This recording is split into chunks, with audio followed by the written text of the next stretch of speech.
মাটি থেকে একজন মানুষ একটি এক্সপায়ার ইয়োগার্টের বোতল তুলল। বোতলটা চেপে ধরে ভেতরের পাতলা প্লাস্টিকের লেয়ারটা আলাদা করল।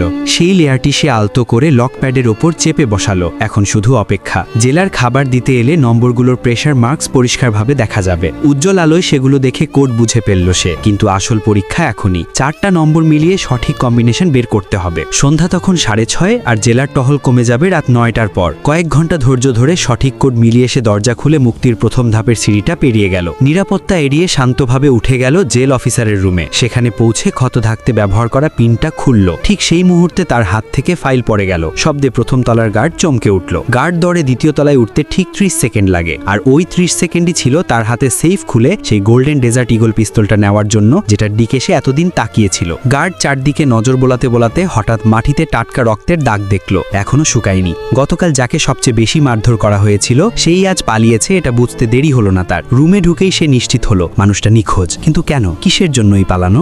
এই জায়গাটি ভালো লেগে থাকলে ভিডিওটিতে লাইক করে চ্যানেলটি সাবস্ক্রাইব করে রাখুন।